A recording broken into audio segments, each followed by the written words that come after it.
नमस्कार दोस्तों, स्वागत है आप सभी का फिर से एक बार हमारे चैनल एस्ट्रो ओम पर। दोस्तों, अगर जीवन में तेज़ी से तरक्की करना चाहते हैं तो ऐसे में आप दुनिया के किसी भी व्यक्ति की बातों में ना आएं, बल्कि अपना रास्ता खुद ही तय कीजिए। इससे आपका जीवन मजबूत और श्रेष्ठ बन जाएगा। और समय समय पर वीडियो में बताई गई जानकारी को फॉलो करते रहिए। इससे आपका ज्ञान तो बढ़ेगा ही, साथ में आपको लाभ भी मिलेगा। दोस्तों, आज के इस वीडियो में हम आप लोगों को महाशिवरात्रि का एक छोटा सा और सरल सा उपाय बताने जा रहे हैं। अगर आपकी किसी भी प्रकार की कोई मनोकामना है, कोई समस्या चल रही है जिससे आप छुटकारा प्राप्त करना चाहते हैं, तो ऐसी स्थिति में दोस्तों यह प्रयोग आपके लिए रामबाण साबित हो सकता है। साथ ही आपको कुछ खास उपाय के बारे में बताएंगे, जिसे अगर आप महाशिवरात्रि के दिन करते हैं तो निश्चित रूप से आपके जीवन में बदलाव होना प्रारंभ हो जाएगा। तो चलिए फिर जान लेते हैं। लेकिन उससे पहले दोस्तों, अगर आप चैनल पर पहली बार आए हैं तो चैनल को अभी सब्सक्राइब करके बेल नोटिफिकेशन ऑन कर लीजिए, जिससे आपको समय समय पर इसी प्रकार की महत्वपूर्ण जानकारी प्राप्त होती रहे।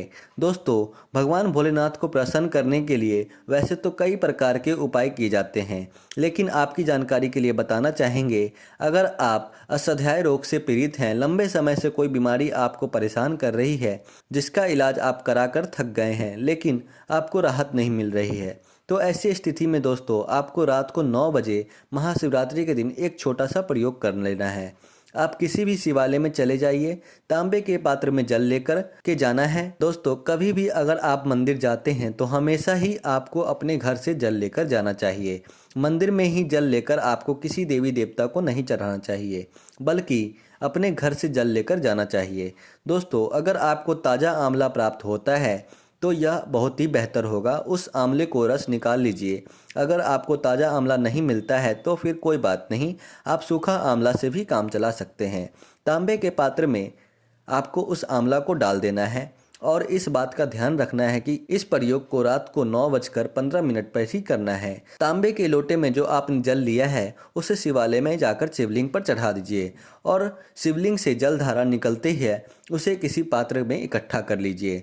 दोस्तों, किसी भी प्रकार का कोई भी असाध्य रोग हो क्यों ना हो, उसे लगातार 7 दिन तक इस जल को पिला देना है। उसके बाद आप स्वयं ही चमत्कार देखेंगे। रोग की समस्या 3 दिनों के अंदर ही लाभ देखने को मिलता है। बस लगातार 7 दिनों तक इस जल को बीमार व्यक्ति को पिलाना है। दोस्तों, हमारे ब्रह्मांड का जो आकार है वह शिवलिंग के समान है और इस ब्रह्मांड में शिव और शक्ति दोषक विद्यमान हैं और हमारे बॉडी में भी 2 प्रकार के स्वर चलते हैं, एक दया स्वर और दूसरा बया स्वर। एक को चंद्र और दूसरे को सूर्य कहा जाता है। दोस्तों, एक बहुत ही छोटा उपाय आपको बताएंगे। शिवरात्रि के दिन आपको इसको करना है।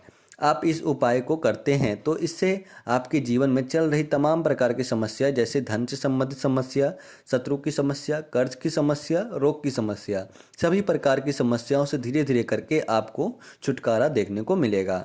दोस्तों, महाशिवरात्रि के दिन आपको बेर का फल भगवान भोलेनाथ को अपनी मनोकामना बोलते हुए अर्पित करना है। इसके साथ ही दोस्तों, आप अपनी इच्छा के अनुसार एक छोटा सा या फिर बड़ा आपको तांबे का नाव बनवा लेना है। उसके बाद एक में आपको शुद्ध जल लेना है। यदि आपके पास गंगा जल मौजूद है तो यह और भी बेहतर होगा। उसके बाद थोड़े से एक काली तेल लेनी है और थोड़ा सा दूध ले लेना है। इन सभी चीज़ों को अलग अलग रखना है। इन सभी चीज़ों को लेकर शिवलिंग में शिवरात्रि के दिन आपको सूर्यास्त से पहले चढ़ा देना है। धतूरा, आंकड़े का फूल भी बहुत ही प्रभावशाली माना जाता है। आप उन सभी चीज़ों के साथ धतूरा और आंकड़े का फूल भगवान भोलेनाथ को अर्पित करें। यह बहुत ही प्रभावी माना जाता है। अगर आप इसे खुद के लाभ के लिए कर रहे हैं या फिर आप अपने घर के किसी दूसरे व्यक्ति के लिए कर रहे हैं तो आपको दूसरे मंत्र का उच्चारण करना है। तो सबसे पहले इन सभी चीज़ों को लेकर भगवान भोलेनाथ की मंदिर चले जाना है। अगर घर में ही मौजूद है मंदिर तो आप उसमें सबसे पहले 1 लोटा जल चढ़ाइए। अगर आप खुद के लिए यह प्रयोग कर रहे हैं, खुद की मनोकामना के लिए यह कर रहे हैं, आपको ओम नमः शिवाय मंत्र का 108 बार उच्चारण करना है। अगर आप अपने बच्चे या पति के लिए यह प्रयोग कर रहे हैं तो ऐसे में आपको ओम नमः शिवाय का 108 बार उच्चारण करना है। अपनी मनोकामना को मन में रखते हुए या फिर सबसे पहले अपनी मनोकामना को एक बार बोल देना है। उसके पश्चात इस मंत्र का 108 बार उच्चारण करना है। साथ ही दोस्तों, आपको यह भी ध्यान रखना है कि भगवान भोलेनाथ को अखंडित बेलपत्र जरूर चढ़ाइए। आप एक बेलपत्र 3 की संख्या में, 7 की संख्या में, 11 की संख्या में आप अपनी मर्जी के मुताबिक चढ़ा सकते हैं। उसके बाद आपको काला तेल चढ़ा देना है। आप जो दूध लेकर गए थे उसे जल में मिलाकर शिवलिंग पर चढ़ा दीजिए। जो भी सामग्री आप ले गए हैं उन सभी चीज़ों को भगवान भोलेनाथ के ऊपर अर्पित कर देना है। दोस्तों, सभी चीज़ों को भगवान भोलेनाथ के ऊपर अर्पित कर देना है।